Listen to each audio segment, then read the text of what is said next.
अगला प्रश्न है, निम्नलिखित बहुपदों के मध्य पद तोड़कर गुणनखंड कीजिए। दिया हुआ है बहुपद 12x की घात 2 ऋण 24x धन 12। इस बहुपद का मानक बहुपद से हम तुलना करेंगे ax वर्ग धन bx धन c से तुलना करने पर। तो यहाँ पर आप देख पा रहे हैं x वर्ग का गुणांक a है और यहाँ पर x वर्ग का गुणांक 12 है। तो तुलना से आप लिख सकते हैं a बराबर 12। इस प्रकार आगे बढ़ते हैं। यहाँ पर x का गुणांक धन b है और यहाँ पर x का गुणांक ऋण 24 है। तो इसे आप लिख सकते हैं b बराबर ऋण 24। आगे बढ़ते हैं। इसका अंतिम पद धन c है और यहाँ पर c के स्थान पर धन 12 है। तो इसे आप लिख सकते हैं c बराबर 12। अब हम प्रथम और अंतिम पद का गुणा करेंगे और c का इधर रफ कार्य में। तो a और c का गुणा करने पर आपको प्राप्त होगा 144। अब हम 144 के संभावित गुणनखंड लिखेंगे यहाँ पर। तो 144 के संभावित गुणनखंड यहाँ पर आप इस सारणी में देख पा रहे हैं। 1 का 144 से गुणा करने पर 144 मिलेगा। इसी प्रकार से 2 और 72 का, 3 और 48 का, 4 और 36 का, 6 और 24 का और 12 का गुणा करने पर आपको 144 मिल सकते हैं। लेकिन हमें ऐसे दो संख्याओं का चयन करना है जिनका योग या अंतर करने पर हमें ऋण 24 प्राप्त हो। तो आप इस सारणी में देख पा रहे हैं 12 और 12 ऐसी दो संख्याएं हैं जिनका अगर हम अंतर करें ऋण 12 और ऋण 12 तो हमें ऋण 24 मिल सकता है। अन्य किसी भी संख्याओं के जोड़े से हमें प्राप्त नहीं होगा।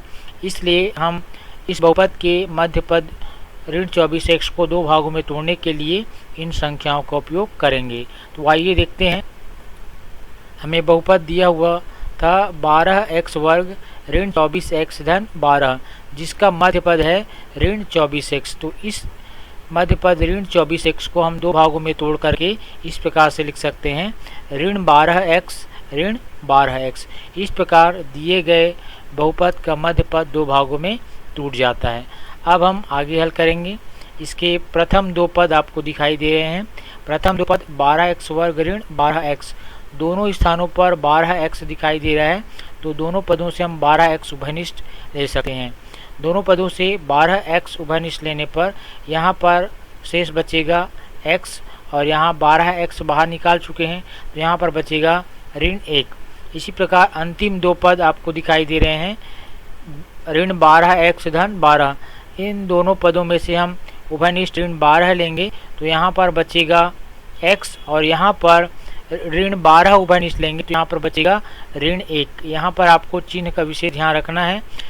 अगर हम ऋण 12 का x से गुणा करें तो हमें पुनः यह पद प्राप्त होना चाहिए ऋण 12 और ऋण 12 का ऋण 1 से हम गुणा करते हैं तो हमें धन 12 प्राप्त होता है। तो इस प्रकार आप उभयनिष्ठ निकालते समय चिन्हों का विशेष ध्यान रखें। अब हम आगे बढ़ते हैं।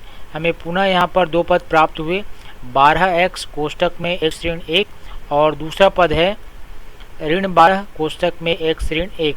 तो दोनों पदों में हमें x ऋण 1 उभयनिष्ठ पद दिखाई दे रहे हैं, इसे हम उभयनिष्ठ ले लेंगे। तो हमें अगला पद प्राप्त होगा x ऋण 1 उभयनिष्ठ लेने पर यहाँ पर 12x बचेगा और यहाँ पर ऋण 12। पुनः आप देख पा रहे हैं 12x ऋण 12 दोनों जगह 12 दिखाई दे रहा है। तो दोनों जगह से हम 12 उभयनिष्ठ फिर से हम ले सकते हैं। तो दोनों जगह से हम 12 उभयनिष्ठ लें तो हमें इस प्रकार से परिणाम प्राप्त होगा। 12 निकालने पर यहाँ पर बचेगा x और यहाँ पर ऋण 1।